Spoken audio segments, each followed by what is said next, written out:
بطل قصتنا النهارده اسمه فيكتور. فيكتور ده كان راجل انجليزي من صميم لندن القديمة. لندن كانت مليانة فرص للصوص والمغامرين، بس فيكتور كان عايز اللقطة الكبيرة، الضربة اللي تخليه يوصل للثروة بسرعة. السمسار ده كان سمسار تحف، نصاب يعني. ولما كان قاعد مع السمسار ده كان قاعد قاعدة زي بتاعت الأفلام اللي بنشوفها، بيشرب سيجارة اللي ريحتها مية المكان كله. السمسار بص لفيكتور بنظرة كلها تحدي وغموض، وقرب منه وقال له: يا فيكتور، ده الزئبق الأحمر.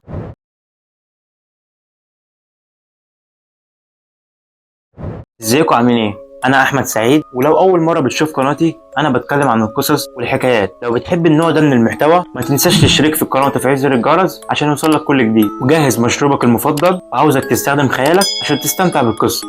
فيكتور قابل راجل عجوز في القريه، وشه مليان تجاعيد كانها بتحكي حاجات كتيره جدا. الراجل ده كان بيحكي عن الزئبق الاحمر كانه اسطوره، لكن فيكتور عارف ايه اللي فيها. وبعد مفاوضات كتيرة جدا وصعبة استخدم فيها فيكتور كل الحيل اللي اتعلمها في لندن، من اولها النصب لفنون الاقناع، واحيانا كان بيلجأ للتهديد بالسلاح. وقدر فيكتور ياخد كمية محترمة جدا من السائل الغريب ده، الزئبق الاحمر. كان حاسس فيكتور ساعتها ان العالم كله بكنوزه بقى في ايده. كانت الفرحة اللي حس بيها دي ما تتوصفش. فيكتور رجع بسرعة وبكل حذر، والزئبق الاحمر طبعا كان معاه. اول لما وصل لندن كلم السمسار بسرعة علشان يجي يشوف هو جاب ايه، واتفق معاه على التليفون الارضي انه يبيع له الزئبق الاحمر. وكان في مشتري جاهز، واحد راجل اعمال سوري شكله كان غريب جدا، وباين عليه انه بيتاجر في اي حاجه شمال. والميعاد كان في مخزن قديم جدا، والمخزن ده كان على اطراف لندن، مكان مظلم ومحدش بيجي فيه اصلا. اول لما الراجل الروسي شاف الزئبق الاحمر عينيه لمعت بطريقه تخوف جدا، انه شاف الزئبق الاحمر بعينيه. وبدا فيكتور يتكلم على طول في الفلوس، ملايين وملايين فلوس تقدر تغير حياه فيكتور. وفيكتور ساعتها حس انه خلاص وصل للقمه، هيحقق حلم حياته، والثروه بقت في ايده خلاص.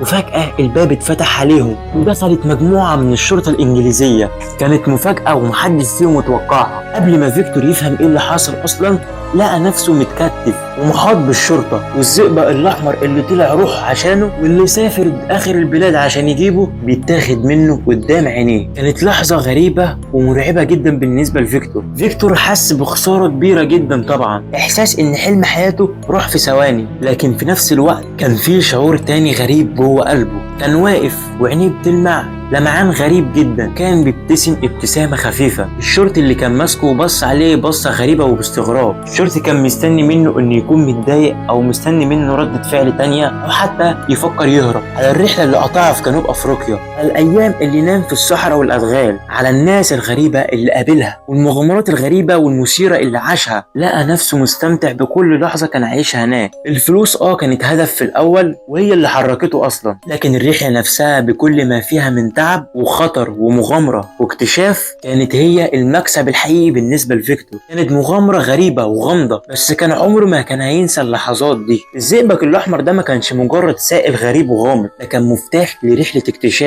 اكتشاف عن نفسه الطيبة، واكتشف عالم ما كانش متوقع انه موجود اصلا. فيا ترى هل الزئبق الأحمر هو الكنز الحقيقي اللي فيكتور كان بيدور عليه، ولا الرحلة نفسها اللي كانت الكنز الحقيقي اللي اكتسبها فيكتور في الرحلة بتاعته؟ ما تنسوش تسيبوا لي رأيكم في الكومنتات، وتشتركوا في القناة وتفعلوا زر الجرس عشان تشوفوا حكايات تانية زي دي، وحكايات تانية ممكن تكون أغرب من الخيال. أشوفكم إن شاء الله في فيديو جديد.